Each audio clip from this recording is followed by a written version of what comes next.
손전등 불빛이 강변 갈대 위를 천천히 훑어내려왔다. 나는 26의 평양 패션 모델 출신이었다. 화려한 조명 아래서 걸었던 런웨이가 결국 나를 이곳 두만강 50m 앞까지 몰아왔다. 나는 잘한 걸까? 평양의 가다를 찾아주셔서 감사합니다. 지금도 많은 탈북자들은 자유를 향해 위험을 감수하고 있습니다. 이들의 이야기가 더 많은 사람에게 전해질 수 있도록 구독과 좋아요로 응원해주세요. 그럼 이야기 시작합니다. 무대 뒤 조명은 언제나 차갑게 느껴졌다. 거울 속 내 얼굴은 완벽하게 다듬어져 있었지만 눈빛만큼은 통제할 수 없었다. 평양 4월의 패션쇼는 해마다 당의 주요 행사였고 나는 그 무대의 중심에 서는 모델이었다. 26의 나이에 이미 5년 동안 런웨이를 걸었고 사람들은 나를 조선의 꽃이라 불렀다. 하지만 그 칭찬 뒤에는 언제나 감시의 시선이 따라붙었다. 무대 위에서는 미소를 지어야 했고 걸음걸이는 정확히 박자에 맞춰야 했으며 시선은 정면 15도 위를 향해야 했다. 조명이 얼굴을 비추는 순간 나는 더 이상 한 사람이 아니라 체제가 만들어낸 이미지였다. 분장실에서 립스틱을 바르는 동안에도 보이부 요원이 복도 끝에 서 있는 것이 보였다. 그들은 늘 그곳에 있었다. 옷을 갈아입는 동안 옆 모델이 작은 목소리로 속삭였다. 어제 공연에서 실수한 동료가 오늘 아침 출근하지 않았다는 이야기였다. 나는 대답하지 않았다. 대답하는 순간 나도 의심받을 수 있었다. 거울 속에서 내 손이 미세하게 떨리는 것을 느꼈지만 표정만큼은 평온하게 유지했다. 무대 위로 올라가는 계단을 오를 때마다 구두 굽소리가 콘크리트 바닥을 두드렸다. 조명이 켜지면 500명의 관객이 박수를 쳤지만 그 박수 소리 속에서 나는 언제나 고립감을 느꼈다. 런웨이 끝에서 돌아서는 순간 무대 아래 첫 번째 줄에 앉은 당 간부의 시선과 마주쳤다. 그의 눈빛은 감상이 아니라 평가였다. 쇼가 끝난 뒤 분장실로 돌아오면 몸은 지쳐 있었지만 긴장은 풀리지 않았다. 옷을 벗고 일상복으로 갈아입는 동안에도 복도의 발걸음 소리에 신경을 곤두세워야 했다. 집으로 돌아가는 전차 안에서 창밖을 바라보며 나는 이 삶이 언제까지 지속될 수 있을지 생각했다. 평양의 네온 사이는 화려했지만 그 불빛 아래 내 그림자는 점점 더 길어지고 있었다.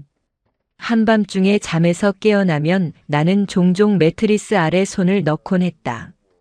손끝에 닿는 얇은 종이의 감촉은 언제나 금지된 쾌감을 불러일으켰다. 그것은 석 달 전 중국 출장에서 몰래 가져온 남한 패션 잡지였다. 표지의 모델은 자유롭게 웃고 있었고 옷은 당이 허락하지 않는 디자인으로 가득했다. 창밖 달빛만으로 페이지를 넘기며 나는 다른 세계가 존재한다는 사실을 확인했다. 평양에서 모델로 산다는 것은 특권이자 감옥이었다. 배급은 일반 주민보다 많았고 아파트는 중심가에 있었으며 해외 공연 기회도 주어졌다. 하지만 그 모든 것에는 대가가 따랐다. 매주 수요일 오전에는 생활총화가 있었고 그 자리에서 우리는 서로를 비판해야 했다. 누가 외국 노래를 흥얼거렸는지, 누가 머리 모양을 규정과 다르게 했는지 사소한 것들이 기록되었다. 어느 날 리허설 도중 안무 선생이 내 걸음걸이를 지적했다. 너무 서구적이라는 이유였다. 나는 그 자리에서 자아 비판을 해야 했고 일주일 동안 매일 2시간씩 재교육을 받았다. 걷는 방식 하나까지 당에 미하게 맞춰야 했다.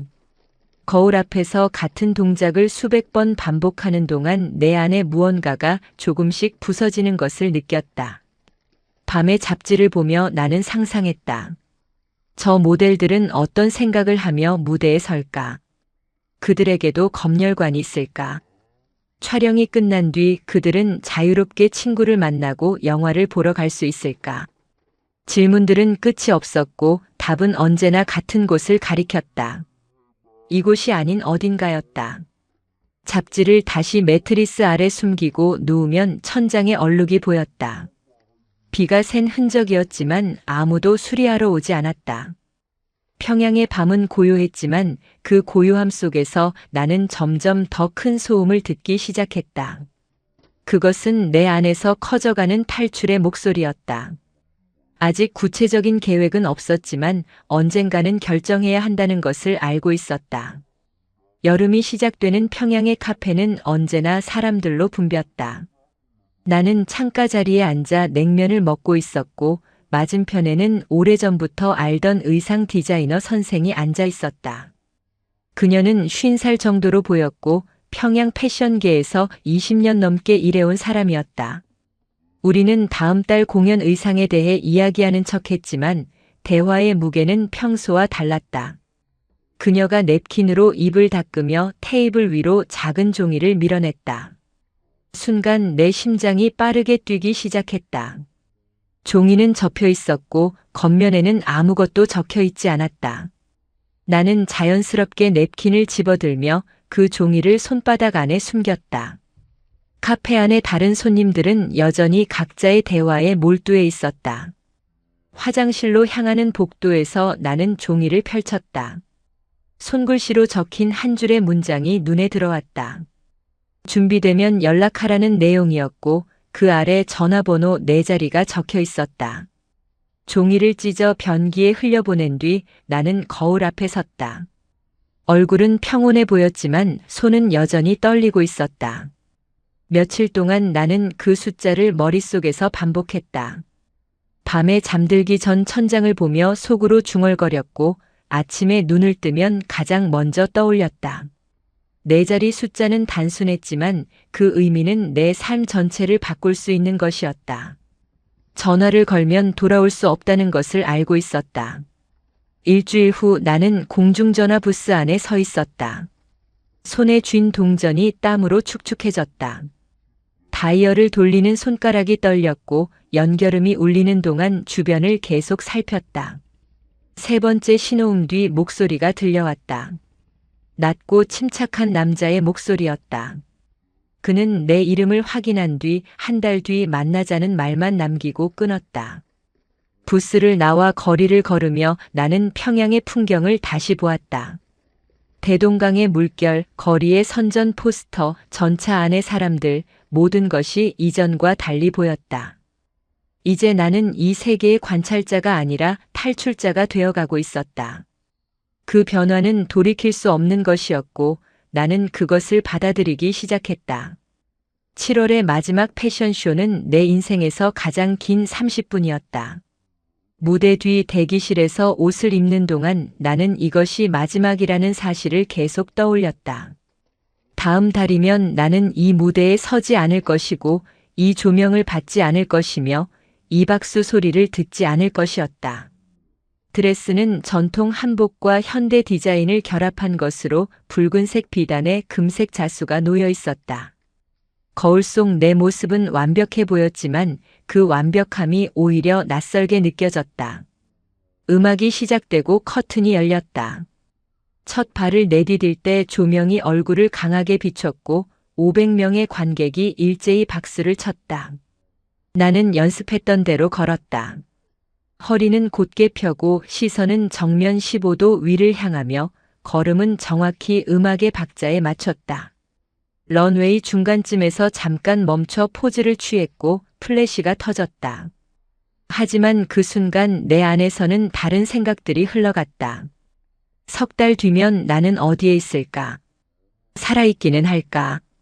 중국 땅을 밟을 수 있을까? 아니면 국경에서 붙잡혀 수용소로 갈까?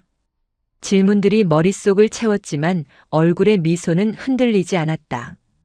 5년 동안 훈련받은 표정 관리였다.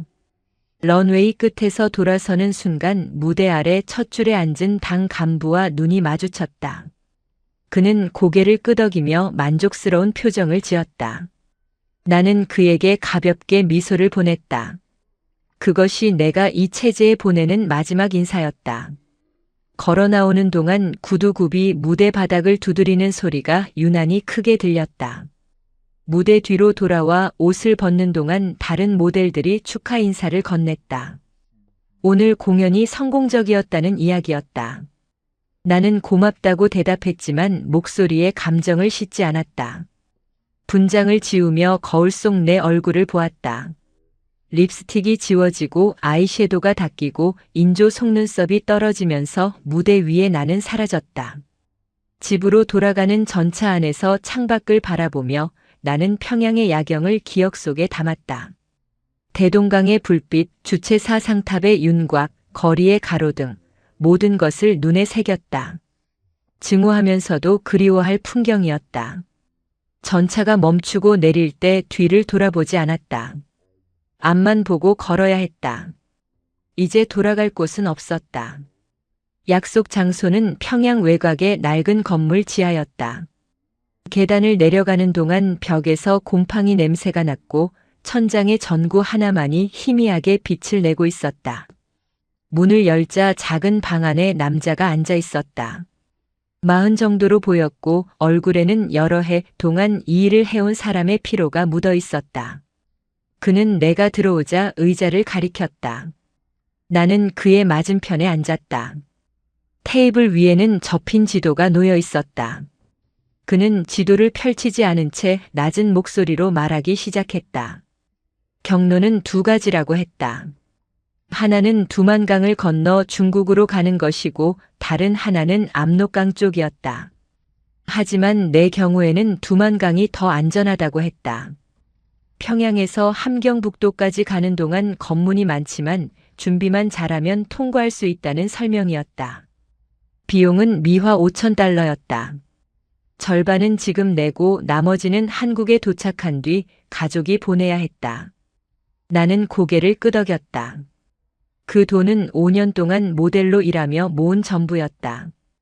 해외 공연에서 받은 달러와 개인적으로 팔았던 몇 가지 물건들로 모은 금액이었다. 그는 내 눈을 똑바로 보며 물었다. 정말 각오가 되어 있느냐고. 나는 대답 대신 가방에서 봉투를 꺼내 테이블 위에 놓았다. 그 안에는 2,500달러가 들어 있었다. 그는 봉투를 열어 확인한 뒤 고개를 끄덕였다. 출발은 한 달 뒤 새벽 3시라고 했다. 평양역에서 청진행 기차를 타고 청진에서 다시 회령으로 가는 버스를 타야 했다. 회령에서 누군가 나를 기다릴 것이고 그 사람을 따라가면 된다는 설명이었다. 동행자는 4명이라고 했다. 모두 여성이었고 나이는 20에서 30 사이였다. 서로 이름을 알 필요는 없고 만나서도 불필요한 대화는 하지 말라고 했다. 한 명이라도 붙잡히면 모두 위험해지기 때문이었다. 나는 모든 지시사항을 머릿속에 새겼다. 메모는 할 수 없었다. 증거를 남기는 순간 모든 것이 끝이었다. 방을 나와 계단을 올라갈 때 다리가 떨렸다. 밖으로 나오자 평양의 저녁 공기가 얼굴을 스쳤다. 거리는 평온해 보였지만 내 안은 폭풍이 몰아치고 있었다. 한 달 뒤면 나는 이 거리를 걷지 않을 것이었다. 이 공기를 마시지 않을 것이었다. 전차 정류장으로 걸어가며 나는 뒤를 돌아보았다. 건물은 여전히 그곳에 서 있었고 창문 너머로 희미한 불빛이 보였다. 나는 다시 앞을 보고 걸었다. 출발까지 남은 40일 동안 나는 조금씩 흔적을 지우기 시작했다. 먼저 개인 사진들을 정리했다. 가족과 함께 찍은 사진, 무대 위에서의 모습, 친구들과의 기념사진, 모두 작은 금속 대야에 넣고 불을 붙였다. 종이가 타는 냄새가 방 안을 채웠고 연기는 천천히 천장으로 올라갔다. 사진 속 내 얼굴이 불에 그을리며 사라지는 모습을 지켜보는 것은 이상한 경험이었다. 과거를 태우는 일이었다. 옷장을 정리하며 무대 의상들을 하나씩 꺼냈다. 화려한 드레스, 정교한 자수가 놓인 한복, 수입 원단으로 만든 재킷, 모두 내 정체성의 일부였다. 하지만 탈출할 때 가져갈 수 있는 것은 작은 배낭 하나뿐이었다. 나는 가장 평범한 옷만 골랐다.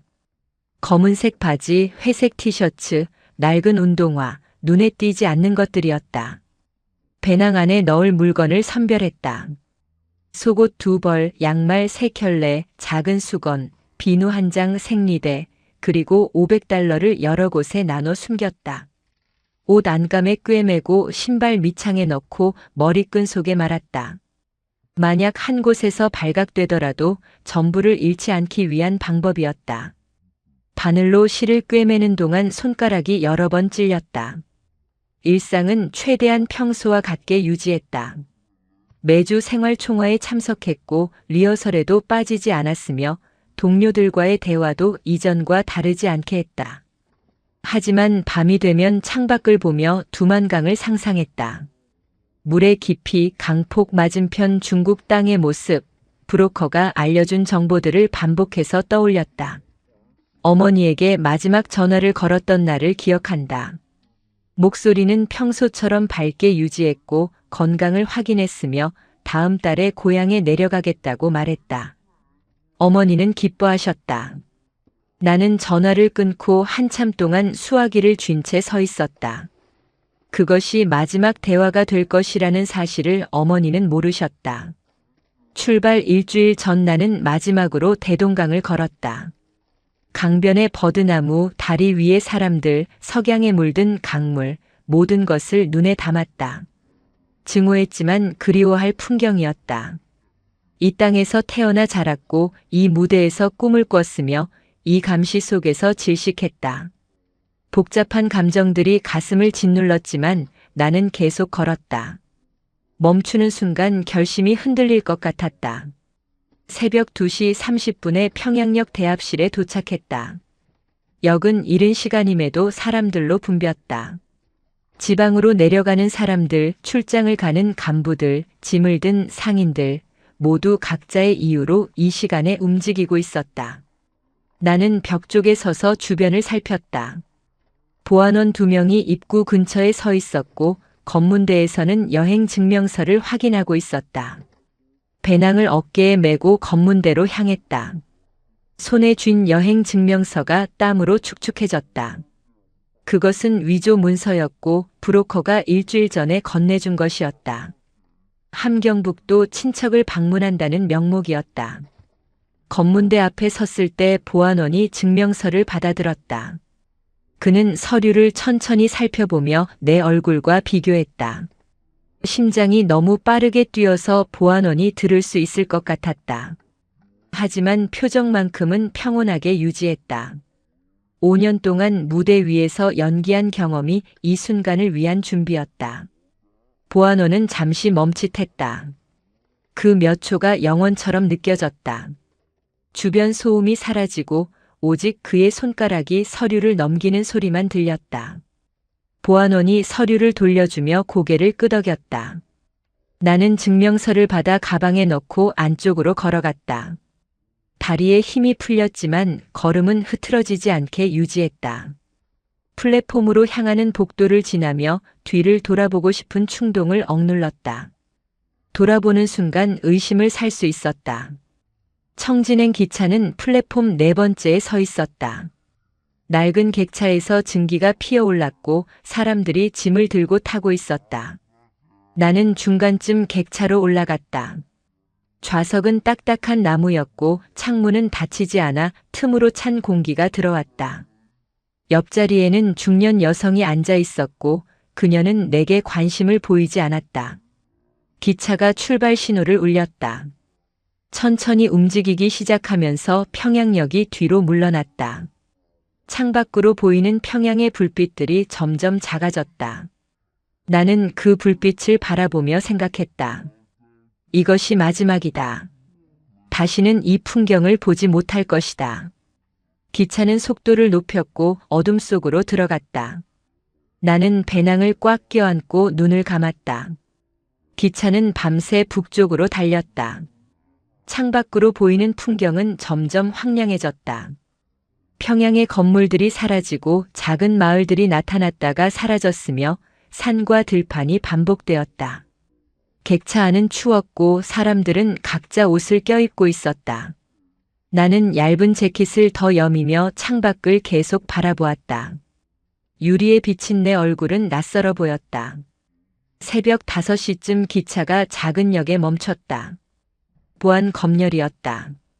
군인 6명이 객차에 올라와 여행 증명서를 확인하기 시작했다. 승객들은 서류를 꺼내 들었고 군인들은 한 명씩 점검했다. 내 차례가 다가올수록 손에 쥔 서류가 젖어갔다. 두 번째 검문이었지만 긴장은 더 심했다. 군인이 내 앞에 섰다. 25 정도로 보이는 젊은 얼굴이었지만 표정은 딱딱했다. 그는 증명서를 받아들고 손전등으로 비춰가며 살폈다. 사진을 보고 내 얼굴을 보고 다시 사진을 봤다. 내가 평양에서 모델로 일했다는 사실을 알아볼까봐 두려웠다. 하지만 화장을 지우고 평범한 옷을 입은 내 모습은 무대 위에 나와 달랐다. 군인이 물었다. 청진에 가는 이유가 무엇이냐고. 나는 준비한 대답을 했다. 이모가 아프셔서 간병하러 간다고 말했다. 목소리는 떨리지 않았고 시선은 그의 눈을 똑바로 봤다. 거짓말을 할 때는 너무 많이 말하지 않는 것이 중요했다. 군인은 잠시 나를 보다가 서류를 돌려주고 다음 승객에게로 갔다. 검열이 끝나고 기차가 다시 출발했다. 나는 천천히 숨을 내쉬었다. 옆자리 여성이 작은 주먹밥을 꺼내 먹기 시작했고 그 냄새가 코를 자극했다. 아침을 먹지 않았다는 것을 그제야 깨달았다. 하지만 먹을 수가 없었다. 위가 너무 조여서 아무것도 넘어가지 않을 것 같았다. 오전 11시쯤 기차가 청진역에 도착했다. 플랫폼에 내리자 북쪽 특유의 찬 바람이 얼굴을 때렸다. 청진은 평양보다 훨씬 추웠고 공기에는 바다 냄새가 섞여 있었다. 역 앞 광장에는 버스 정류장이 있었고 회령행 버스가 서 있었다. 나는 그 버스로 향했다. 배낭을 더 꽉 껴안으며 걸었다. 목적지가 점점 가까워지고 있었다. 회령에 도착한 것은 저녁 6시였다. 버스에서 내려 브로커가 알려준 주소로 향했다. 골목길은 좁았고 건물들은 낡았으며 거리에는 사람이 많지 않았다. 국경 도시 특유의 긴장감이 공기 중에 감돌았다. 나는 주소를 적은 종이를 여러 번 확인하며 걸었다. 틀린 집에 들어가는 순간 모든 것이 끝날 수 있었다. 목표 건물은 2층짜리 낡은 주택이었다. 대문을 두드리자 중년 여성이 문을 열었다. 그녀는 내 얼굴을 확인하고는 아무 말 없이 안으로 들어오라는 손짓을 했다. 나는 신발을 벗고 안으로 들어갔다. 복도를 지나 작은 방으로 안내되었고 그곳에는 이미 4명의 여성이 앉아 있었다. 그들은 모두 20에서 30 사이로 보였다. 한 명은 창백한 얼굴에 마른 체구였고 다른 한 명은 손에 화상 흔적이 있었으며 세 번째는 눈가에 멍자국이 남아 있었다. 네 번째 여성은 배낭을 꽉 껴안고 있었다.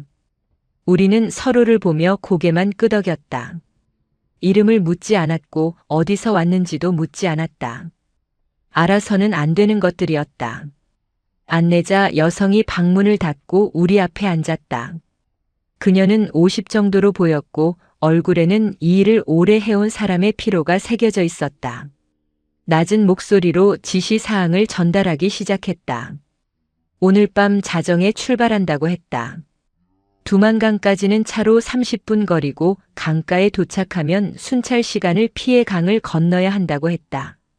강물은 허리까지 찬다고 했다. 구명조끼는 없고 밧줄 하나를 잡고 건너야 한다고 했다. 건너는 동안 절대 소리를 내서는 안 되고 만약 손전등 불빛이 보이면 즉시 물속에 엎드려야 한다고 했다. 한 명이라도 발각되면 모두 위험하니 서로를 돕되 자신을 먼저 지켜야 한다는 말도 덧붙였다. 그 말이 얼마나 냉정한지 우리 모두 알고 있었다. 저녁 식사는 차가운 밥과 김치였다. 제대로 먹을 수 있는 마지막 식사일지도 몰랐다. 하지만 5명 모두 몇 숟갈 뜨지 못했다. 위가 너무 조여서 삼킬 수가 없었다. 안내자는 그런 우리를 보며 한숨을 쉬었다. 그녀는 이런 광경을 수없이 봤을 것이다. 우리는 밥그릇을 내려놓고 서로를 바라봤다. 같은 두려움을 공유하는 5 여성이었다. 자정까지 6시간이 남아 있었다. 자정이 되자 안내자가 우리를 깨웠다. 방 안에는 불을 켜지 않았고 창문으로 들어오는 희미한 별빛만이 공간을 채웠다. 5명은 일어나 배낭을 챙겼다. 아무도 말하지 않았다. 침묵 속에서 옷을 여미고 신발끈을 묶고 마지막으로 화장실을 다녀왔다. 모든 동작이 느리고 조심스러웠다. 소리를 내는 순간 누군가 들을 수 있었다. 뒷문으로 나가자 낡은 트럭 한 대가 서 있었다. 덮개가 씌워진 화물칸이었고 안은 완전히 어두웠다. 안내자가 손짓으로 올라타라고 했다. 우리는 차례로 화물칸에 올랐다. 바닥은 차갑고 딱딱했으며 공간은 비좁았다. 5명이 모두 올라타자 안내자가 덮개를 내렸다. 빛이 완전히 차단되었다. 트럭이 출발했다. 엔진 소리가 크게 울렸고 차체가 흔들리며 움직였다. 화물칸 안에서 우리는 서로의 숨소리만 들을 수 있었다. 누군가의 손이 내 팔을 스쳤고 다른 누군가는 작게 신음했다. 도로는 평탄하지 않았고 차가 요철을 지날 때마다 몸이 튕겨 올랐다. 배낭을 껴안고 버텼다. 30분쯤 지났을 때 트럭이 속도를 줄이더니 멈췄다. 덮개가 열리며 찬 공기가 들이닥쳤다. 안내자가 내리라고 손짓했다. 우리는 조심스럽게 화물칸에서 내렸다. 주변은 완전한 어둠이었고 나무들의 윤곽만 희미하게 보였다. 발밑의 땅은 축축했고 어딘가에서 물 흐르는 소리가 들렸다. 안내자가 앞서 걷기 시작했고 우리는 일렬로 그녀를 따랐다. 비포장 길은 미끄러웠고 나뭇가지가 얼굴을 스쳤다. 10분쯤 걸었을 때 나무 사이로 강물의 반짝임이 보였다. 두만강이었다. 안내자가 멈춰 서며 손을 들었다. 우리도 멈췄다. 그녀는 귀를 기울이며 주변을 살폈다. 순찰대가 지나가는지 확인하는 것이었다. 7분 정도 완전히 정지한 채 서 있었다. 그 시간이 영원처럼 느껴졌다.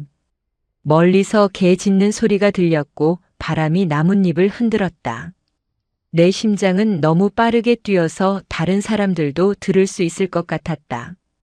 안내자가 다시 앞으로 걸었다. 우리는 두만강 가장자리로 다가가고 있었다. 돌아갈 수 없는 지점이 눈앞에 있었다. 손전등 불빛이 강변 갈대 위를 천천히 훑어내려왔다. 나는 진흙 속에 얼굴을 묻고 숨을 최대한 얕게 쉬었다. 옆에 누운 다른 여성의 떨리는 몸이 느껴졌고 그 너머에서 누군가 작게 흐느끼는 소리가 들렸다. 안내자가 우리 모두에게 절대 움직이지 말라는 신호를 보냈다. 손전등 불빛은 우리가 숨어 있는 곳에서 불과 10m 떨어진 지점을 비추고 있었다. 순찰대였다. 북한 국경수비대가 정기 순찰을 돌고 있는 것이었다. 진흙의 차가움이 옷을 뚫고 피부에 스며들었다. 코로 들어오는 흙냄새와 썩은 풀냄새가 역겨웠지만 움직일 수 없었다. 입술을 꽉 다물고 눈만 살짝 떠서 불빛의 움직임을 추적했다. 손전등은 천천히, 너무나 천천히 좌우로 움직이며 강변을 훑었다. 순찰대원의 발걸음 소리가 점점 가까워졌다. 군화가 자갈을 밟는 소리, 무전기에서 새어나오는 잡음, 그리고 낮은 대화 소리까지 또렷하게 들렸다. 내 오른쪽에 누워있던 여성이 갑자기 작게 기침을 했다. 아주 작은 소리였지만 이 고요함 속에서는 총성처럼 크게 느껴졌다. 순찰대원의 발걸음이 멈췄다. 손전등 불빛이 우리 쪽으로 천천히 방향을 틀기 시작했다. 내 심장이 귀를 때릴 듯 빠르게 뛰었다. 안내자가 더욱 낮게 엎드리라는 손짓을 했다. 나는 얼굴을 완전히 진흙 속으로 파묻었다. 코로 숨을 쉴 수 없어서 입을 살짝 벌렸지만 진흙이 입 안으로 들어왔다. 손전등 불빛이 우리가 숨은 갈대숲 바로 위를 지나갔다. 빛이 내 등 위를 스치는 것을 느꼈다. 그 순간 시간이 멈춘 것 같았다. 순찰대원이 한 발짝 더 다가왔다. 그의 군화가 내 머리에서 5미터도 떨어지지 않은 곳에 있었다. 나는 눈을 감았다. 발각되면 모든 것이 끝이었다. 수용소로 끌려가거나 그 자리에서 총에 맞을 수도 있었다. 지금까지의 모든 준비, 모든 두려움, 모든 결심이 이 한순간에 달려 있었다. 무전기에서 소리가 났다. 다른 구역에서 호출하는 것 같았다. 순찰대원이 무전기를 들고 대답했다. 그의 목소리는 젊었고 약간 짜증이 섞여 있었다. 그는 손전등을 한 번 더 주변에 비춘 뒤 방향을 틀었다. 발걸음 소리가 점점 멀어졌다. 하지만 안내자는 여전히 움직이지 말라는 신호를 보냈다. 우리는 그대로 10분을 더 기다렸다. 진흙 속에 엎드린 채로 차가운 땅에 온몸을 붙인 채로 숨도 제대로 쉬지 못한 채로 안내자가 마침내 일어나도 된다는 신호를 보냈다. 나는 천천히 고개를 들었다. 온몸이 진흙투성이었고 입안에는 흙맛이 가득했다. 손으로 얼굴에 진흙을 닦아내며 주변을 살폈다. 5명 모두 살아있었다. 하지만 한 명은 울고 있었고 다른 한 명은 온몸을 떨고 있었다. 안내자가 낮은 목소리로 말했다. 이제 강을 건너야 한다고. 순찰대가 다시 돌아오기 전에 건너야 한다고. 우리에게 주어진 시간은 20분뿐이었다. 강가로 조심스럽게 다가갔다. 두만강의 물소리가 점점 크게 들렸다. 어둠 속에서도 물의 흐름이 보였다. 강폭은 생각보다 넓었고 물은 빠르게 흘렀다. 안내자가 배낭에서 밧줄을 꺼냈다. 한쪽 끝은 이미 이쪽 강변의 나무에 묶여 있었고 반대편 중국 땅에도 누군가 밧줄을 잡고 있을 것이라고 했다. 우리는 그 밧줄을 잡고 건너야 했다. 물에 떠내려가지 않으려면 밧줄을 절대 놓아서는 안 되었다. 첫 번째로 건너는 사람은 가장 나이가 많아 보이는 여성이었다. 그녀는 배낭을 머리 위로 높이 들고 천천히 물속으로 들어갔다. 물이 무릎까지 차올랐고 허리까지 차올랐으며 가슴까지 차올랐다. 그녀가 중간쯤 갔을 때 물살에 휘청거렸다. 하지만 밧줄을 꽉 잡고 버텼다. 우리는 숨을 죽이고 그 모습을 지켜봤다.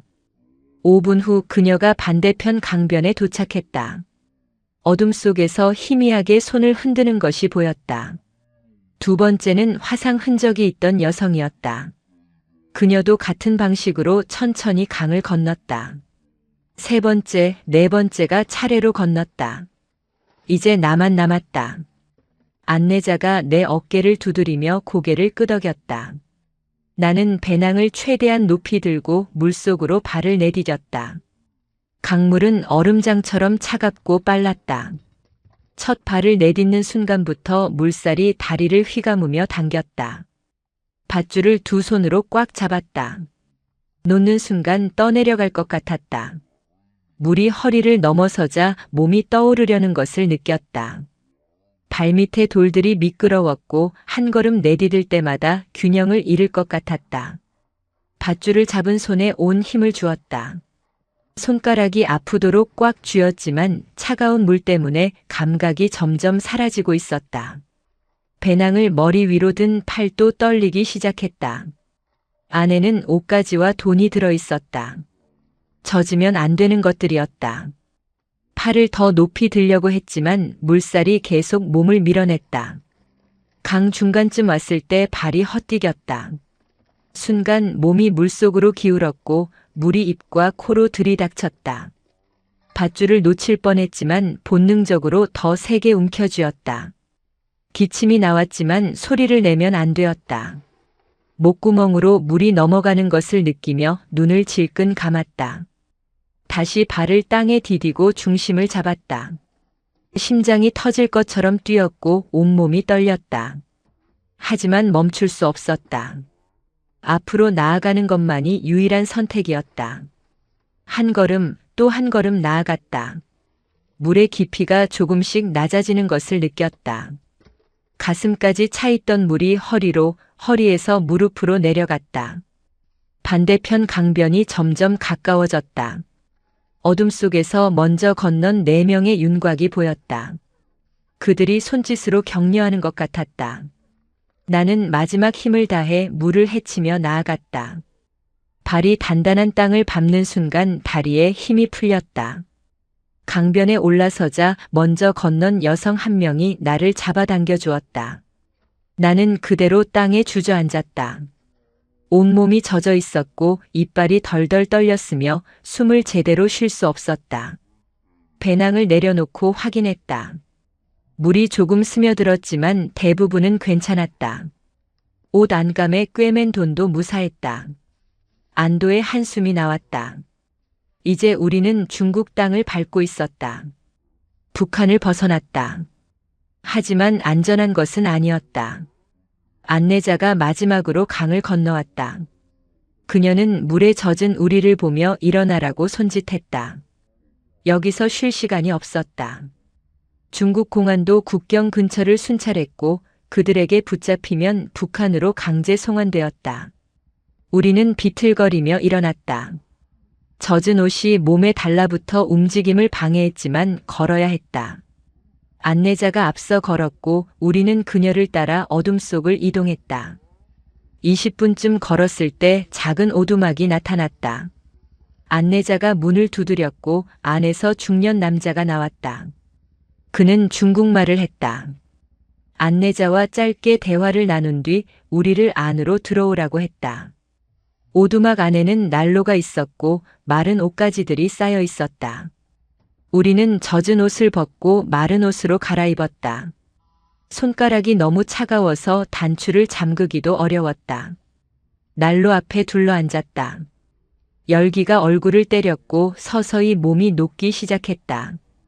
중국인 남자가 뜨거운 물을 컵에 따라 주었다. 우리는 아무 말 없이 그것을 마셨다. 목구멍을 타고 내려가는 따뜻함이 가슴까지 퍼졌다. 처음으로 조금 안심이 되었다. 하지만 안내자는 여전히 긴장한 표정이었다. 그녀가 말했다. 여기는 아직 안전하지 않다고. 새벽이 되기 전에 다시 떠나야 한다고. 우리에게 주어진 휴식 시간은 1시간뿐이었다. 1시간 동안 우리는 난로 앞에서 몸을 녹였다. 아무도 말하지 않았다. 각자의 생각에 잠겨 있었다. 나는 두만강을 건넌 자신을 믿을 수 없었다. 평양의 런웨이를 걷던 내가 진흙 속에 엎드렸고 얼음장 같은 강물을 건넜으며 이제 중국 땅의 낡은 오두막에 앉아 있었다. 모든 것이 비현실적이었다. 손을 보니 진흙이 손톱 밑에 박혀 있었고 손가락은 물에 불어 쭈글쭈글했다.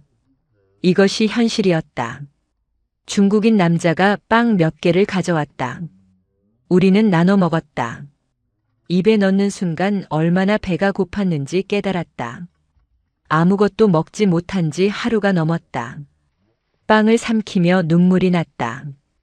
기쁨인지 슬픔인지 알 수 없었다. 옆에 여성도 울고 있었다.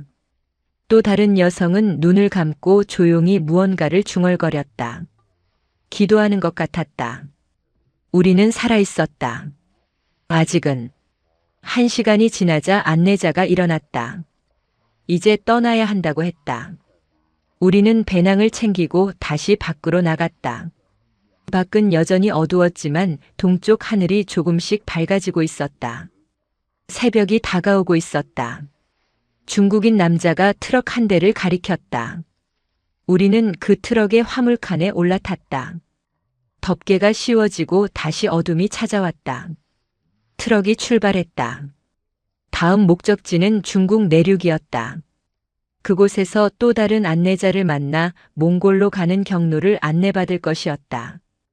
여정은 이제 막 시작되었다. 트럭은 비포장 도로를 달렸고 화물칸 안에 우리는 계속 흔들렸다. 덮개 틈새로 새어 들어오는 희미한 빛만이 어둠을 조금 밝혀줄 뿐이었다. 5명은 서로에게 기대어 앉아 있었고 아무도 말하지 않았다. 몸은 지쳐 있었지만 잠들 수 없었다. 트럭이 멈출 때마다 심장이 빠르게 뛰었다. 검문일까, 공안일까, 아니면 다음 안내자를 만나는 것일까. 불확실성이 공기처럼 우리를 감싸고 있었다. 창밖으로 보이는 풍경이 조금씩 바뀌는 것을 느낄 수 있었다. 산이 멀어지고 평야가 나타났으며 건물들이 점점 많아졌다. 2시간쯤 달렸을 때 트럭이 속도를 늦추며 완전히 멈췄다. 엔진 소리가 꺼졌다. 우리는 서로를 바라보며 숨을 죽였다. 덮개가 열릴 것 같았다. 하지만 아무 일도 일어나지 않았다. 그저 조용했다. 밖에서 발걸음 소리가 들렸고 누군가 트럭 옆을 지나가는 것 같았다. 그 소리가 멀어질 때까지 우리는 움직이지 않았다. 심장이 귀를 때릴 듯 빠르게 뛰었고 손바닥에는 땀이 맺혔다. 누군가의 거친 숨소리가 들렸다. 나 자신의 것인지 다른 사람의 것인지 구분할 수 없었다. 5분쯤 지났을 때 운전석 문이 열리는 소리가 났다. 누군가 트럭에 올라탔다. 엔진이 다시 켜졌고 트럭이 움직이기 시작했다. 우리는 조금 안도했다. 하지만 완전히 긴장을 풀 수는 없었다. 언제 어디서 위험이 닥칠지 알 수 없었기 때문이었다. 트럭은 계속 달렸다. 포장도로로 접어들었는지 흔들림이 줄어들었다. 속도도 빨라졌다. 덮개 틈새로 보이는 하늘이 점점 밝아지고 있었다. 아침이 오고 있었다. 우리가 두만강을 건넌 지 5시간이 지났다. 트럭 안에서 한 여성이 작게 신음했다. 그녀는 강을 건널 때 물을 많이 마셨고 배가 아프다고 했다. 안내자가 배낭에서 약을 꺼내 건넸다. 물 없이 약을 삼키는 모습이 고통스러워 보였다. 나는 내 물병을 꺼내 그녀에게 건넸다. 그녀는 고맙다는 눈빛으로 나를 보며 물을 조금 마셨다. 우리는 서로의 이름도 몰랐지만 같은 운명을 공유하고 있었다. 한 명이 무너지면 모두가 위험해질 수 있었다. 그래서 서로를 도와야 했다. 그것이 생존의 방법이었다. 또 1시간쯤 지났을 때 트럭이 다시 멈췄다. 이번에는 덮개가 열렸다. 밝은 아침 햇살이 들이닥쳐 눈이 부셨다. 눈을 가늘게 뜨고 밖을 보니 작은 마을 외곽의 창고 같은 건물 앞이었다. 중국인 남자 2명이 서 있었고 그중 한 명이 손짓으로 내리라고 했다. 우리는 배낭을 메고 조심스럽게 화물칸에서 내렸다. 다리가 저려서 제대로 걸을 수 없었다. 오랜 시간 같은 자세로 앉아 있었기 때문이었다. 몇 걸음 걷다가 비틀거렸지만 다른 여성이 나를 잡아주었다. 창고 안으로 들어가니 넓은 공간에 이불과 음식이 준비되어 있었다. 중국인 남자가 말했다. 여기서 쉬라고. 저녁까지는 안전하다고. 우리는 이불 위에 주저앉았다. 온몸의 긴장이 풀리자 피로가 밀려왔다. 눈꺼풀이 무거워졌다. 하지만 잠들기 전에 먹어야 했다. 중국인이 가져온 밥과 반찬을 먹었다. 간단한 음식이었지만 그렇게 맛있을 수 없었다. 숟가락을 들고 밥을 뜨는 손이 떨렸다. 배고픔 때문인지 긴장 때문인지 알 수 없었다. 1숟갈, 2숟갈 입에 넣으며 살아있음을 느꼈다. 식사를 마치고 나자 안내자가 말했다. 오늘 저녁에 다시 이동한다고. 이곳에서 서쪽으로 10시간을 더 가야 한다고. 그곳에서 몽골로 가는 브로커를 만날 것이라고. 몽골까지는 또 며칠이 걸린다고 했다. 그 말을 듣는 순간 여정이 얼마나 길고 험난한지 다시 한번 깨달았다. 하지만 돌아갈 수는 없었다. 이미 두만강을 건넜고 중국 땅 깊숙이 들어왔으며 북한으로 돌아가는 순간 모든 것이 끝이었다. 앞으로 나아가는 것만이 유일한 길이었다. 이불을 덮고 누웠다. 천장을 보니 낡은 나무 들보가 보였다. 먼지가 쌓여 있었고 거미줄이 군데군데 걸려 있었다. 이곳은 안전한 곳이 아니었다. 임시로 숨어 있는 곳일 뿐이었다. 언제든 공안이 들이닥칠 수 있었다. 하지만 지금은 쉬어야 했다. 몸이 한계에 다다랐다. 눈을 감자 어둠이 찾아왔다. 그 어둠 속에서 나는 평양의 무대를 떠올렸다. 조명, 박수, 그리고 감시의 시선. 이제는 모두 멀리 있는 것들이었다.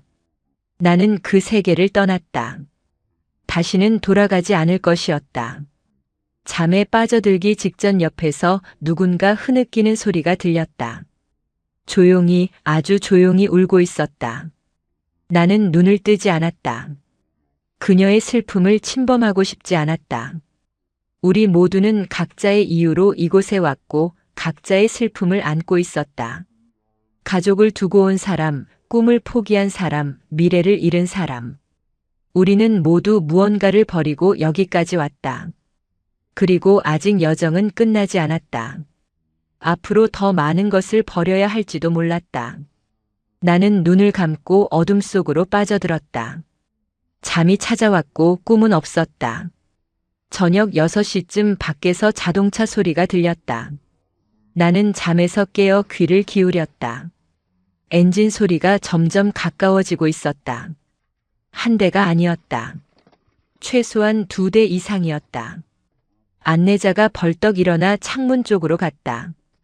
그녀의 얼굴이 굳어졌다. 우리를 보며 낮은 목소리로 말했다. 공안이라고. 숨어야 한다고.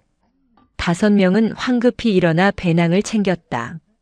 창고 안에는 쌓여있는 박스들이 있었고 우리는 그 뒤로 몸을 숨겼다. 심장이 미친 듯이 뛰었다. 여기서 붙잡히면 북한으로 송환되었다. 모든 것이 끝이었다. 차량이 멈추는 소리가 났다. 문이 열리고 발걸음 소리가 들렸다. 여러 명이었다. 중국말로 크게 외치는 소리가 들렸다. 창고 문을 두드리는 소리가 났다. 안내자를 도왔던 중국인 남자가 문을 열었다. 공안 4명이 들어왔다. 그들은 손전등을 켜고 창고 안을 비추기 시작했다. 나는 박스 뒤에서 몸을 최대한 작게 만들었다. 옆에 여성이 떨고 있는 것이 느껴졌다. 나는 그녀의 손을 잡았다. 떨림이 전염되는 것 같았다. 공안과 중국인 남자가 대화하는 소리가 들렸다. 중국어를 알아듣지 못했지만 어조로 상황을 짐작할 수 있었다. 공안은 의심하고 있었다. 중국인은 해명하려 했다. 목소리가 점점 높아졌다. 손전등 불빛이 창고 안을 이리저리 훑었다. 불빛이 내가 숨은 박스 위를 지나갔다. 숨을 멈췄다. 눈을 감았다. 발각되지 않기를 간절히 바랐다. 옆에서 누군가 작게 흐느끼는 소리가 났다. 나는 재빨리 그녀의 입을 손으로 막았다. 그녀는 눈물을 흘리며 고개를 끄덕였다. 공안이 창고 안쪽으로 걸어왔다. 군화 소리가 점점 가까워졌다. 박스를 하나씩 확인하는 것 같았다. 박스를 밀치는 소리, 뚜껑을 여는 소리, 물건을 뒤지는 소리가 들렸다. 내가 숨은 곳에서 5미터도 떨어지지 않은 곳이었다. 공안의 숨소리까지 들렸다. 담배 냄새가 코를 찔렀다. 그는 담배를 피우며 천천히 주변을 살폈다. 손전등 불빛이 또 한 번 우리 쪽을 스쳤다. 나는 몸을 더 낮췄다. 박스에 등을 붙이고 숨을 최대한 얕게 쉬었다. 그때 밖에서 무전기 소리가 났다. 다른 공안이 무언가를 보고하는 것 같았다. 창고 안에 있던 공안이 밖으로 나갔다. 그들끼리 대화를 나눴다. 중국인 남자도 함께 밖으로 나가는 소리가 들렸다. 우리는 여전히 박스 뒤에 숨어 움직이지 않았다. 몇 분이 지났다. 영원처럼 느껴졌다. 밖에서 엔진 소리가 났다. 차가 출발하는 소리였다. 한 대가 떠났다.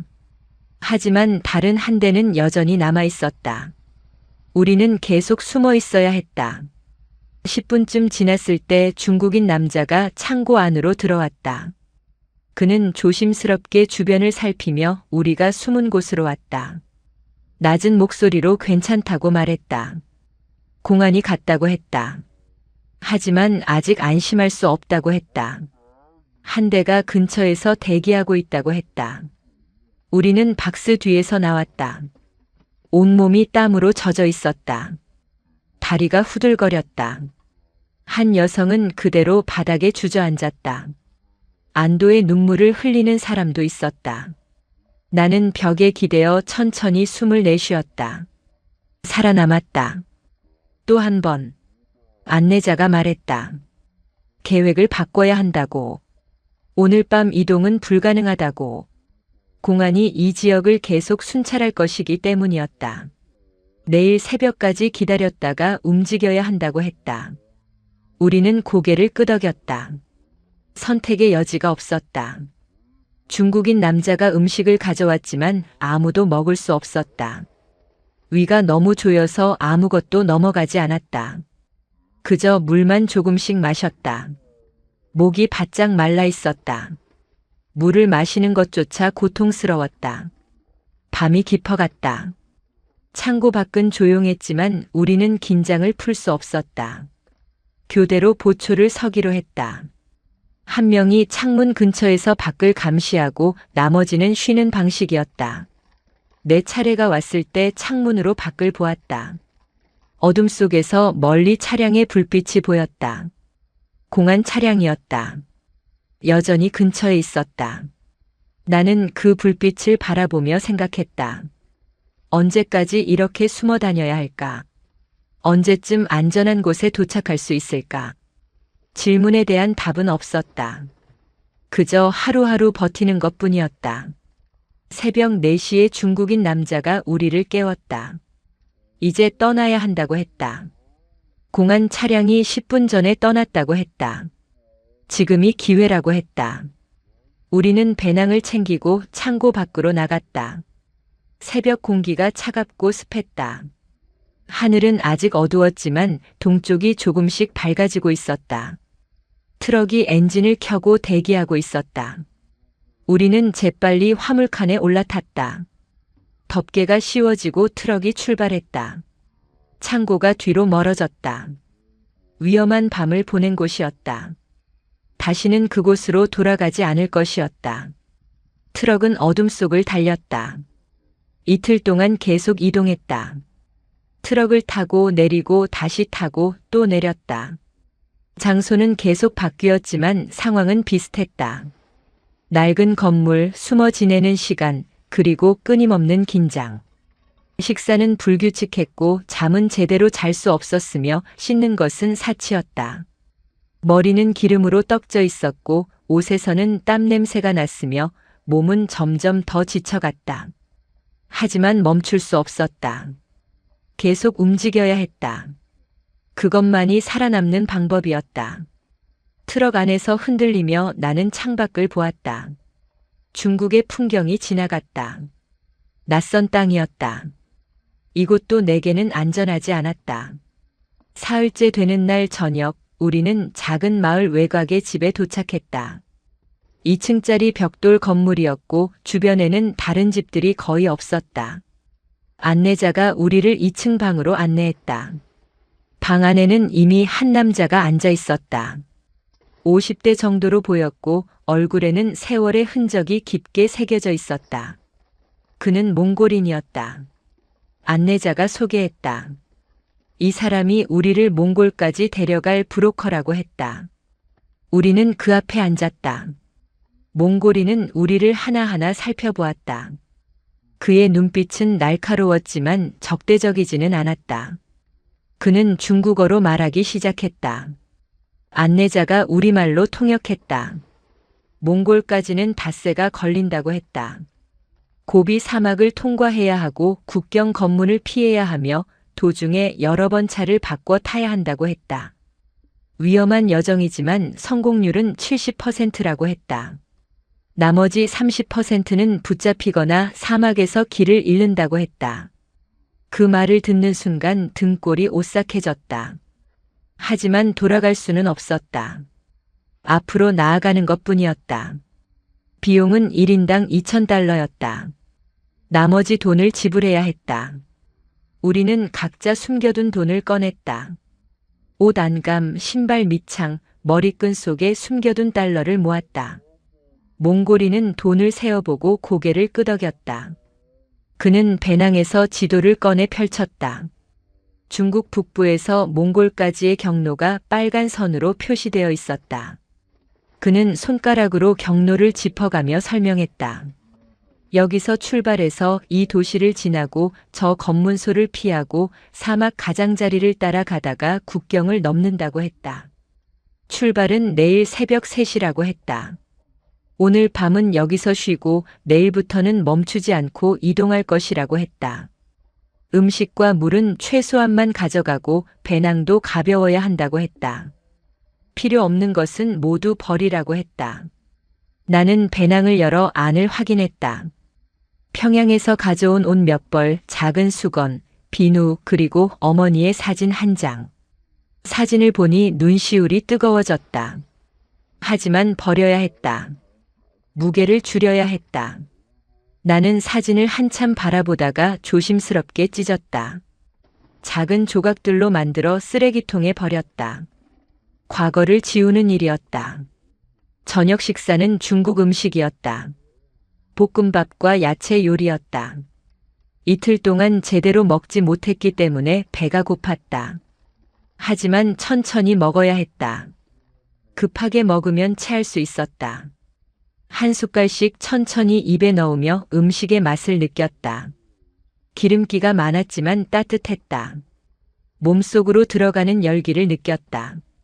식사를 마치고 나자 조금 힘이 났다. 옆에 여성도 그릇을 비웠다. 우리 모두는 배를 채웠다. 앞으로 언제 다시 제대로 먹을 수 있을지 알 수 없었기 때문이었다. 몽골인이 각자에게 작은 봉지를 하나씩 건넸다. 안에는 마른 빵과 초콜릿, 그리고 물병이 들어 있었다. 사막을 지날 때 먹을 것이라고 했다. 절대 함부로 먹지 말고 아껴야 한다고 했다. 물도 마찬가지였다. 사막에서는 물이 생명이라고 했다. 탈수되면 죽는다고 했다. 우리는 봉지를 배낭 맨 위에 넣었다. 언제든 꺼낼 수 있도록 준비했다. 몽골인은 마지막으로 당부했다. 절대 뒤처지지 말라고. 한 명이라도 뒤처지면 모두가 위험해진다고. 우리는 고개를 끄덕였다. 알고 있었다. 밤이 되자 방에 이불을 깔았다. 5명이 나란히 누웠다. 천장을 보며 각자 생각에 잠겼다. 아무도 말하지 않았다. 내일부터 시작될 여정을 생각하니 두려움이 밀려왔다. 고비 사막, 국경 검문, 그리고 30%의 실패율. 살아남을 수 있을까? 몽골에 무사히 도착할 수 있을까? 질문들이 머릿속을 맴돌았다. 하지만 답은 없었다. 그저 내일을 기다리는 것뿐이었다. 나는 눈을 감았다. 잠들려고 했다. 하지만 쉽지 않았다. 심장이 계속 빠르게 뛰었다. 한밤중에 깼다. 옆에서 누군가 잠꼬대를 했다. 엄마라고 불렀다. 나는 그녀를 보지 않았다. 각자의 슬픔은 건드리지 않는 것이 예의였다. 창밖을 보니 달이 떠 있었다. 밝은 달이었다. 그 빛 아래 어딘가에 북한이 있었다. 평양이 있었고 어머니가 있었으며 내가 버린 모든 것이 있었다. 나는 달을 바라보며 생각했다. 언젠가 다시 돌아갈 수 있을까? 아니면 영원히 이방인으로 살게 될까? 알 수 없었다. 미래는 불확실했다. 하지만 지금은 살아남는 것이 중요했다. 나는 다시 눈을 감았다. 이번에는 잠이 왔다. 새벽 3시에 몽골인이 우리를 깨웠다. 밖은 아직 완전히 어두웠고 별들만이 하늘에 박혀 있었다. 차가운 공기가 얼굴을 때렸고 입에서 나오는 숨이 하얗게 보였다. 우리는 배낭을 메고 건물 밖으로 나갔다. 마당에는 낡은 사륜 구동 차량 한 대가 서 있었고 뒷좌석에는 이미 물과 연료통이 실려 있었다. 몽골인이 우리에게 타라고 손짓했다. 5명이 뒷좌석에 빽빽하게 들어갔고 배낭은 발밑에 두었다. 공간이 비좁아서 움직이기 힘들었지만 참아야 했다. 몽골인이 운전석에 앉았고 엔진을 켰다. 차가 천천히 움직이기 시작했다. 포장도로를 벗어나자 흔들림이 심해졌다. 비포장길이 계속되었고 차체가 요철을 지날 때마다 몸이 튕겨 올랐다. 손잡이를 꽉 잡고 버텼지만 머리가 천장에 부딪히기도 했다. 옆에 여성이 작게 신음했지만 아무도 불평하지 않았다. 이것이 우리가 선택한 길이었다. 창밖으로는 점점 황량한 풍경이 펼쳐졌다. 나무가 사라지고 풀도 줄어들었으며 모래와 바위만 남았다. 고비 사막이 가까워지고 있었다는 것을 알 수 있었다. 해가 뜨기 시작했다. 지평선 너머로 붉은 빛이 퍼져나갔고 하늘이 주황색으로 물들었다. 사막의 아침은 아름다웠지만 동시에 위협적이었다. 태양이 완전히 떠오르면 온도가 급격히 올라갈 것이었다. 몽골인이 말했다. 낮에는 40도까지 오르고 밤에는 영하로 떨어진다고 했다. 그 온도 차이를 견뎌야 한다고 했다. 물을 아껴 마시고 햇빛을 최대한 피해야 한다고 했다. 우리는 모자를 눌렀었고 긴팔 옷을 입어 피부를 가렸다. 2시간쯤 달렸을 때 몽골인이 차를 세웠다. 짧은 휴식 시간이었다. 우리는 차에서 내려 다리를 펴고 화장실을 해결했다. 사막 한가운데였기 때문에 숨을 곳이 없었다. 그저 차 뒤편으로 가서 볼일을 봐야 했다. 부끄러움 같은 것은 이미 사치였다. 생존이 우선이었다. 물을 한 모금 마시고 다시 차에 올랐다. 몽골인이 지도를 확인하며 무언가를 중얼거렸다. 그는 나침반을 보고 하늘을 보고 다시 지도를 봤다. 정확한 경로를 찾고 있는 것 같았다. 차가 다시 출발했다. 사막은 끝없이 펼쳐져 있었다. 모래 언덕이 반복되었고 지평선은 언제나 멀리 있었다. 시간이 지나도 풍경은 변하지 않는 것 같았다. 같은 곳을 빙빙 도는 느낌이었다. 하지만 몽골인은 확신에 차서 운전했다. 그는 이 길을 수십 번 왔다고 했다. 눈을 감고도 갈 수 있다고 했다. 그 말이 조금 안심이 되었다. 적어도 길을 잃지는 않을 것 같았다. 하지만 다른 위험은 여전히 남아 있었다. 정오가 되자 열기가 차 안을 가득 채웠다. 에어컨은 작동하지 않았고 창문을 열면 뜨거운 바람만 들어왔다. 땀이 등과 이마를 타고 흘렀고 목이 바짝 말랐다. 물을 마시고 싶었지만 아껴야 했다. 몽골인이 한 모금씩만 마시라고 했다. 물이 떨어지면 끝이라고 했다. 나는 물병을 입에 대고 정말 작게 한 모금만 마셨다. 목으로 넘어가는 물의 시원함이 잠깐 느껴졌지만 곧 다시 갈증이 찾아왔다. 참아야 했다. 오후 3시쯤 멀리서 먼지 구름이 보였다.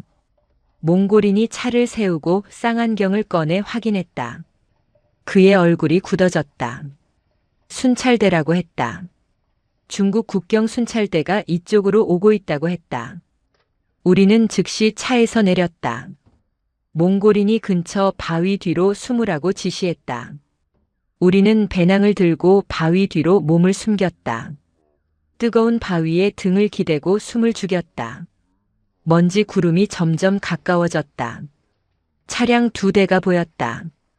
군용 지프였다. 순찰대는 우리가 숨은 곳에서 200m쯤 떨어진 곳을 지나갔다.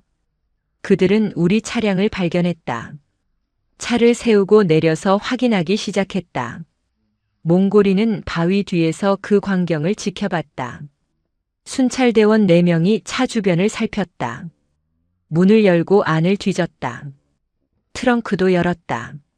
물통과 연료통을 확인했다. 그들은 무전기로 무언가를 보고했다. 우리는 숨도 제대로 쉬지 못한 채 그 상황을 지켜봤다. 발각되면 모든 것이 끝이었다. 10분 정도 지났을 때 순찰대가 차에서 멀어졌다. 그들은 주변을 한 바퀴 돌아보고는 다시 지프에 올라탔다.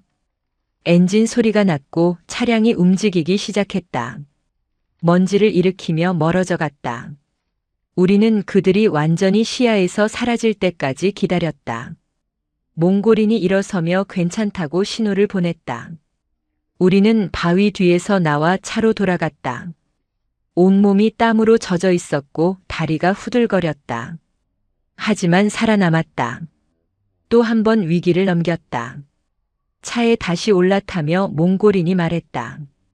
이제부터는 더 조심해야 한다고 했다. 국경이 가까워질수록 순찰이 잦아진다고 했다. 오늘 밤에 국경을 넘을 것이라고 했다. 어둠을 이용해서 넘어야 한다고 했다. 낮에는 너무 위험하다고 했다. 우리는 고개를 끄덕였다. 선택의 여지가 없었다. 차는 계속 사막을 가로질렀다. 해가 서쪽으로 기울기 시작했고 그림자가 길어졌다. 밤이 다가오고 있었다. 국경을 넘을 시간이 오고 있었다. 밤 10시에 몽골인이 차를 세웠다. 우리는 국경에서 500m쯤 떨어진 지점에 있었다. 차 불을 끄자 완전한 어둠이 찾아왔다. 별빛만이 희미하게 주변을 밝혀줄 뿐이었다. 몽골인이 배낭에서 철조망 절단기를 꺼냈다. 우리는 차에서 내려 배낭을 메고 그를 따라 걷기 시작했다. 발밑에 모래가 발목까지 빠져서 걷기 힘들었다. 한 걸음씩 조심스럽게 나아갔다. 주변은 고요했고 우리의 발걸음 소리만 작게 들렸다. 심장이 빠르게 뛰었지만 숨소리는 최대한 죽였다. 20분쯤 걸었을 때 앞에 철조망이 보였다. 국경 펜스였다. 높이는 2m 정도였고 가시철 조망이 위에 감겨 있었다. 몽골인이 손전등을 짧게 켜서 주변을 확인했다. 감시 카메라나 센서가 있는지 살폈다. 다행히 이 구역에는 없는 것 같았다. 그는 철조망 아래쪽을 절단기로 자르기 시작했다. 철사가 끊어지는 소리가 밤 공기 속에서 유난히 크게 들렸다. 우리는 주변을 계속 경계하며 그의 작업을 지켜봤다. 5분 후 철조망에 사람 하나가 지나갈 수 있는 구멍이 생겼다. 몽골인이 먼저 들어가라고 손짓했다. 첫 번째 여성이 배낭을 먼저 밀어넣고 몸을 낮춰 기어갔다. 철조망의 날카로운 끝이 옷을 스쳤지만 조심스럽게 통과했다. 두 번째, 세 번째가 차례로 넘어갔다. 네 차례가 왔다. 배낭을 구멍 너머로 밀고 몸을 바닥에 붙인 채 기어 들어갔다. 철조망이 등을 긁었고 따끔한 통증이 느껴졌다. 하지만 계속 앞으로 나아갔다. 구멍을 빠져나왔을 때 옷이 찢어진 것을 느꼈다. 5명이 모두 철조망을 넘었다. 이제 우리는 몽골 땅을 밟고 있었다. 하지만 아직 안전하지 않았다. 몽골 국경 수비대도 순찰을 돌았다. 발각되면 다시 중국으로 보내질 수 있었다. 몽골인이 빠르게 걸으라고 했다. 우리는 그를 따라 어둠 속을 달렸다. 숨이 차올랐고 다리가 아팠지만 멈출 수 없었다. 뒤에서 누군가 넘어지는 소리가 났다. 나는 돌아가서 그녀를 일으켰다. 그녀의 손이 떨리고 있었다. 우리는 다시 뛰었다. 30분쯤 달렸을 때 몽골인이 멈춰섰다. 우리도 멈췄다. 숨을 헐떡이며 주변을 살폈다. 멀리 불빛 하나가 보였다. 차량이었다. 순찰대인지 일반 차량인지 알 수 없었다. 몽골인이 엎드리라고 손짓했다. 우리는 즉시 땅에 엎드렸다. 차가운 모래가 얼굴에 닿았다. 불빛이 점점 가까워졌다. 차량의 엔진 소리가 들렸다. 그 소리가 우리 쪽으로 오고 있었다. 나는 눈을 감고 숨을 참았다. 발각되지 않기를 간절히 바랐다. 차량이 우리에게서 100m쯤 떨어진 곳을 지나갔다. 헤드라이트가 주변을 비췄지만 우리를 발견하지 못했다. 차는 그대로 지나갔고 소리가 점점 멀어졌다. 몽골인이 일어서도 된다고 신호를 보냈다. 우리는 천천히 일어났다. 옷이 모래투성이었고 입안에도 모래가 들어가 있었다. 뱉어내고 다시 걸었다. 이번에는 뛰지 않고 빠르게 걸었다. 체력을 아껴야 했다. 아직 갈 길이 멀었다. 1시간 후 작은 오두막이 나타났다. 몽골인의 안전 가옥이었다. 그는 문을 열고 우리를 안으로 들어오라고 했다. 오두막은 작았지만 따뜻했다. 난로가 타고 있었고 담요가 쌓여 있었다. 우리는 바닥에 주저앉았다. 온몸에 힘이 빠졌다. 몽골인이 물과 빵을 가져왔다. 우리는 물을 마시고 빵을 먹었다. 입안에 모래를 씻어내듯 물을 삼켰다. 빵은 딱딱했지만 배고픔을 채우기에 충분했다. 몽골인이 말했다. 여기서 하루 쉬고 내일 울란바토르로 간다고 했다. 그곳에서 한국 대사관 사람들을 만날 것이라고 했다. 그들이 우리를 태국으로 보낼 것이라고 했다. 태국에서 한국행 비행기를 탈 것이라고 했다. 그 말을 듣는 순간 눈물이 났다. 한국, 자유, 안전, 그 단어들이 머릿속을 가득 채웠다. 오랫동안 꿈꿔온 것들이었다. 이제 조금 더 가까워졌다. 하지만 아직 끝나지 않았다. 울란바토르까지, 태국까지, 그리고 한국까지 여전히 험난한 길이 남아 있었다. 담요를 덮고 누웠다. 난로의 열기가 얼굴을 따뜻하게 했다. 오랜만에 느끼는 온기였다. 눈을 감자 지난 며칠간의 기억이 스쳐 지나갔다. 두만강, 중국 창고 공안 추격, 고비 사막, 철조망, 모든 것이 꿈처럼 느껴졌다. 하지만 몸의 통증이 현실을 일깨웠다. 등에 긁힌 상처, 발의 물집, 목의 갈증, 모두 진짜였다. 나는 살아있었다. 버텨냈다. 그리고 계속 버틸 것이었다. 잠이 찾아왔다. 깊고 어두운 잠이었다.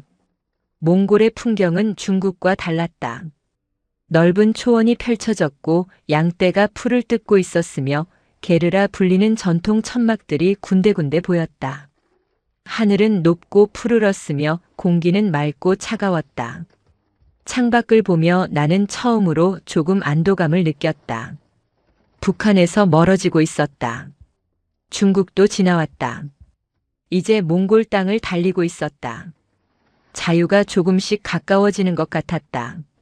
하지만 여전히 긴장은 풀리지 않았다. 아직 끝나지 않았기 때문이었다. 6시간을 달려 울란바토르에 도착했다. 도시는 생각보다 현대적이었다. 높은 건물들이 즐비했고 자동차가 거리를 메웠으며 사람들은 평범한 옷을 입고 걸어 다녔다. 우리는 그 풍경이 낯설었다. 평양도 도시였지만 이곳과는 분위기가 완전히 달랐다. 여기에는 감시의 시선이 없었다.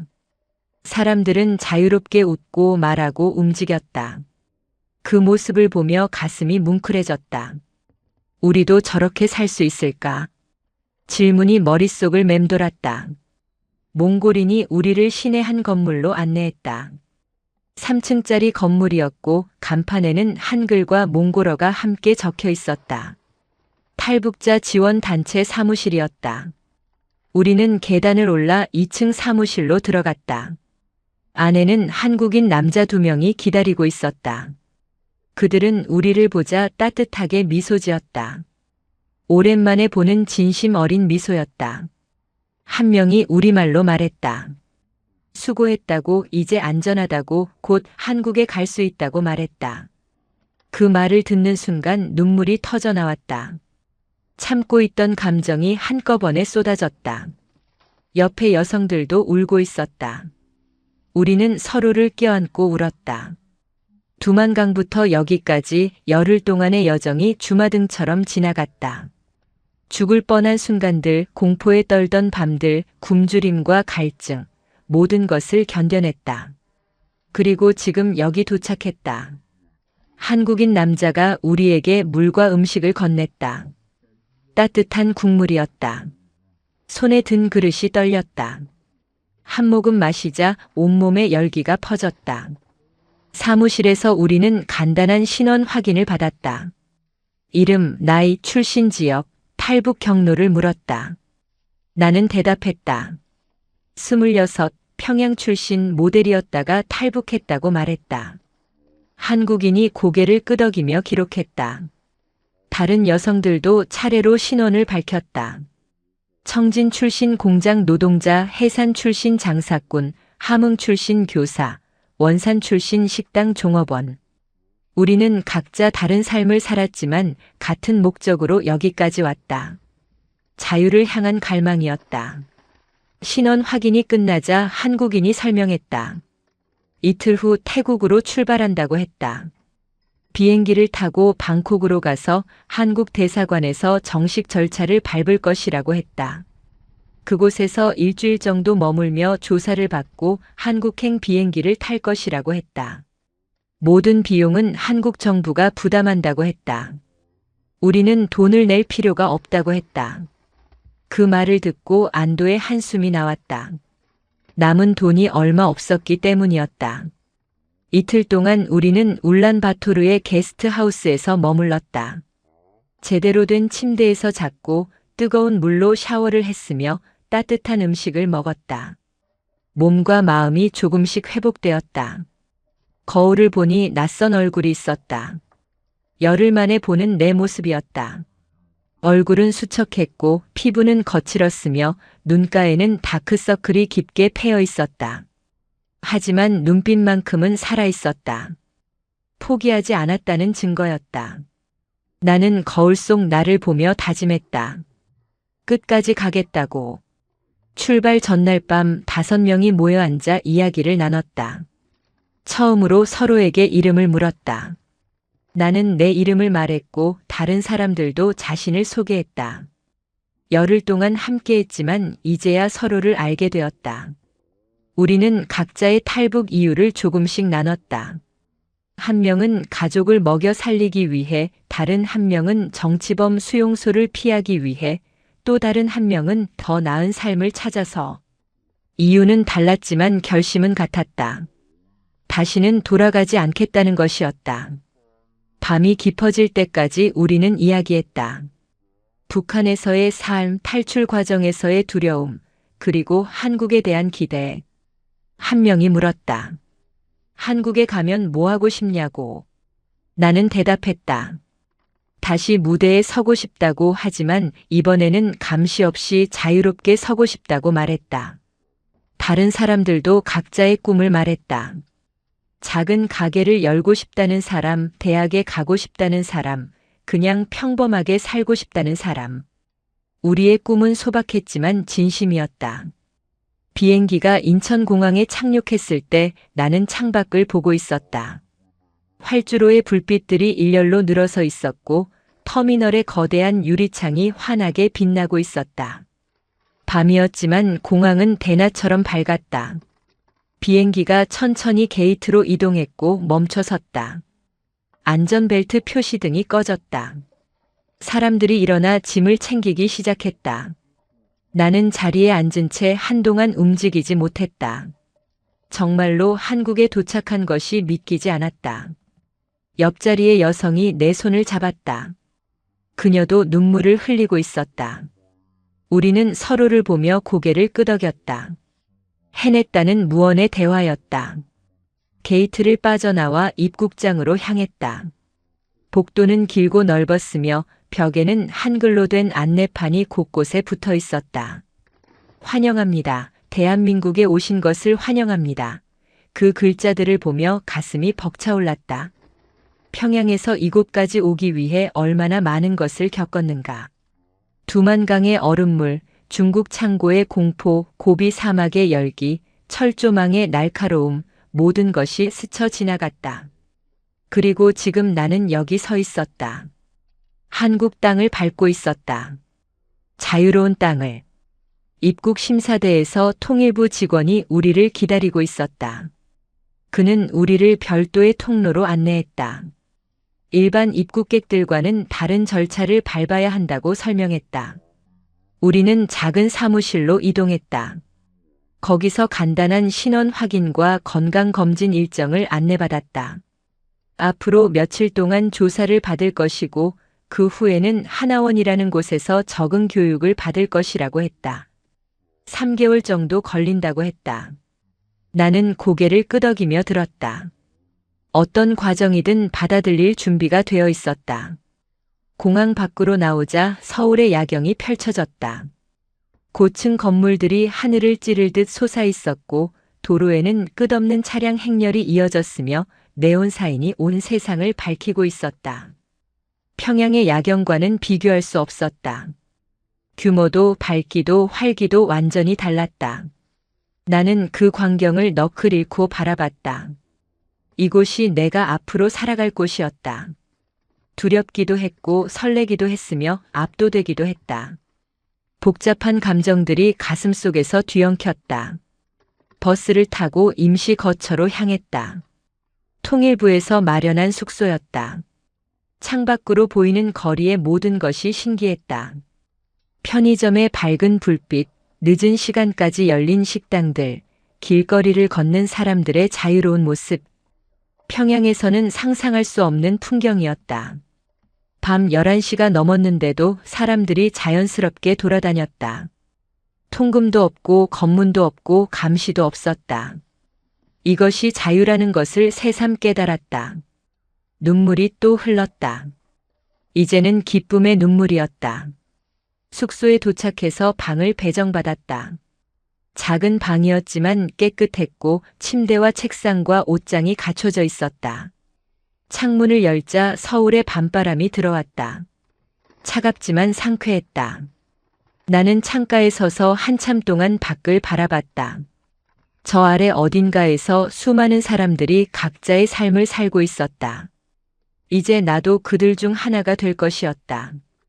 북한 탈출자가 아니라 한국 사람으로 자유로운 개인으로 살아갈 것이었다.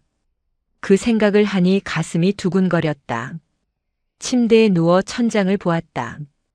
오늘이 2018년 10월 15일이었다. 평양을 떠난 지 정확히 40일이 지났다. 그 40일 동안 나는 완전히 다른 사람이 되었다. 무대 위의 화려한 모델에서 진흙 속을 기어간 탈출자가 되었고 다시 이곳 한국에서 새로운 삶을 시작하는 사람이 되었다. 과거는 지워졌다. 미래는 불확실했다. 하지만 현재는 확실했다. 나는 살아있었고 자유로웠으며 선택할 수 있었다. 그것만으로도 충분했다. 핸드폰을 받았다. 통일부에서 지급한 것이었다. 처음 만져보는 스마트폰이었다. 직원이 사용법을 간단히 알려줬다. 화면을 터치하면 여러 기능을 쓸 수 있다고 했다. 인터넷도 자유롭게 할 수 있다고 했다. 나는 조심스럽게 화면을 만졌다. 검색창이 나타났다. 무엇을 검색해야 할지 몰랐다. 그냥 한국이라고 쳐봤다. 수많은 정보가 쏟아졌다. 뉴스, 사진, 동영상 모든 것이 제한 없이 나왔다. 평양에서는 상상도 할 수 없는 일이었다. 밤새 잠이 오지 않았다. 너무 많은 일이 있었고 너무 많은 감정이 밀려왔기 때문이었다. 기쁨과 슬픔, 안도와 불안, 희망과 두려움이 교차했다. 어머니 생각이 났다. 평양에 두고 온 어머니는 지금 어떻게 지내고 있을까? 내가 탈북한 것을 알고 있을까? 슬퍼하고 있을까? 아니면 화가 나 있을까? 언젠가 다시 만날 수 있을까? 질문들에는 답이 없었다. 그저 미안함만 가슴에 남았다. 나는 베개에 얼굴을 묻고 조용히 울었다. 새벽이 되어 창밖이 밝아졌다. 서울의 아침이 시작되고 있었다. 사람들이 출근하고 가게가 문을 열고 도시가 깨어나는 소리가 들렸다. 나는 창가에 앉아 그 풍경을 지켜봤다. 이제 나도 이 도시의 일부가 될 것이었다. 일을 찾고 집을 구하고 친구를 사귀고 평범한 삶을 살 것이었다. 쉽지는 않을 것이다. 언어도 배워야 하고 문화도 익혀야 하며 편견도 극복해야 할 것이다.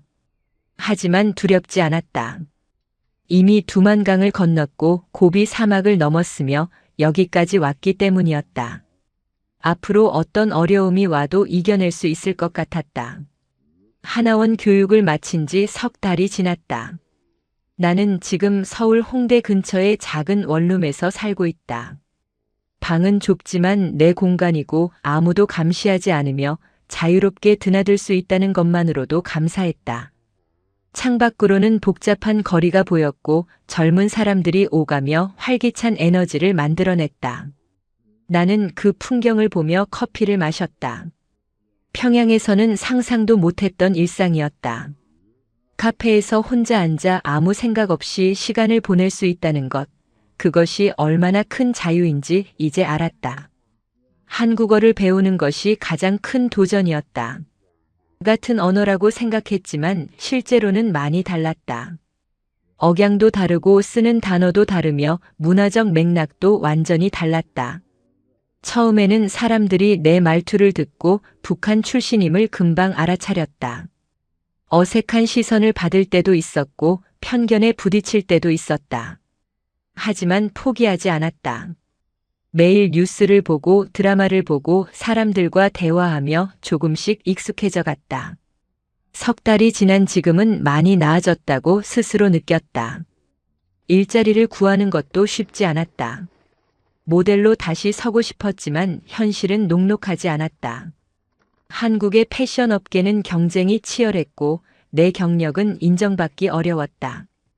평양에서 5년 동안 런웨이를 걸었다고 해도 여기서는 아무 의미가 없었다. 처음부터 다시 시작해야 했다.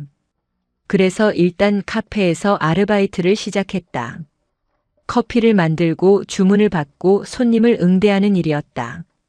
단순했지만 배울 것이 많았다. 사람들과 소통하는 법, 서비스 문화, 그리고 한국 사회의 작동 방식을 조금씩 이해하게 되었다. 함께 탈북했던 4명과는 여전히 연락하며 지냈다. 우리는 한 달에 한 번씩 만나 밥을 먹고 이야기를 나눴다. 각자 다른 길을 걷고 있었다. 한 명은 공장에서 일하며 돈을 모으고 있었고, 다른 한 명은 미용 학원을 다니며 기술을 배우고 있었다. 또 다른 한 명은 대학 입학을 준비하고 있었고, 마지막 한 명은 결혼을 앞두고 있었다. 각자의 속도로 적응하고 있었다. 우리는 만날 때마다 서로를 격려했다. 함께 두만강을 건넌 사람들이기에 서로를 가장 잘 이해했다. 가끔 평양 생각이 났다. 대동강의 석양, 무대 위의 조명, 그리고 어머니의 얼굴.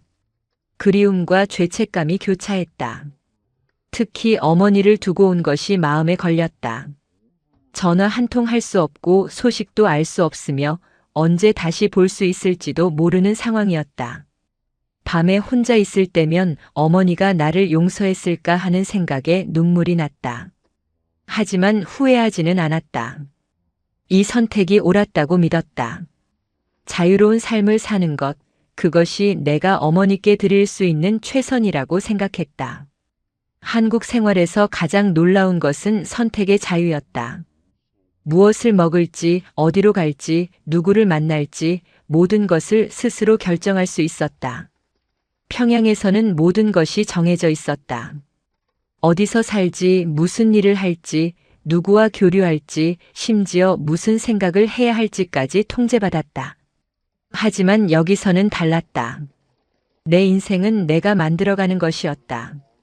그 자유가 때로는 부담스럽기도 했지만 대부분은 감사했다. 실수할 자유, 실패할 자유, 그리고 다시 시작할 자유가 있었다. 최근에는 탈북자 모임에 나가기 시작했다. 비슷한 경험을 한 사람들과 이야기를 나누며 위안을 얻었다.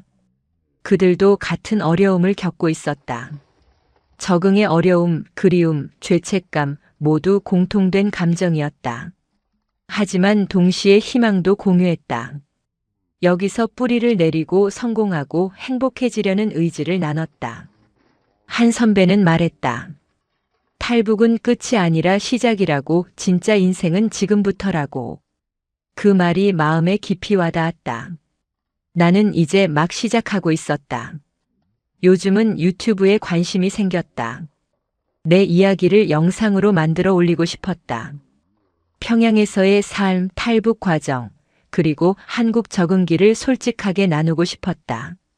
아직 탈북을 꿈꾸는 사람들에게 도움이 될 수도 있고, 한국 사람들에게는 북한의 실상을 알릴 수도 있을 것 같았다. 무엇보다 내 경험을 정리하고 공유하는 것이 치유가 될 것 같았다. 카메라와 편집 프로그램을 배우기 시작했다. 쉽지 않았지만 재미있었다. 새로운 것을 배우는 즐거움이 있었다. 어제는 처음으로 명동에 갔다. 쇼핑하러 간 것은 아니었고 그냥 구경하러 갔다. 거리는 사람들로 붐볐고 상점마다 화려한 옷들이 걸려 있었다. 나는 쇼윈도를 보며 걸었다. 언젠가 저 옷들을 입고 다시 무대에 서는 날이 올까. 그 생각을 하며 미소가 지어졌다. 불가능하지 않았다. 시간이 걸리겠지만 노력하면 이룰 수 있을 것 같았다. 한국에서는 꿈꿀 자유가 있었다. 그리고 그 꿈을 향해 나아갈 자유도 있었다. 오늘 아침 거울을 보니 조금 다른 내가 있었다. 평양의 나도 아니고 탈북 과정의 나도 아닌 새로운 나였다.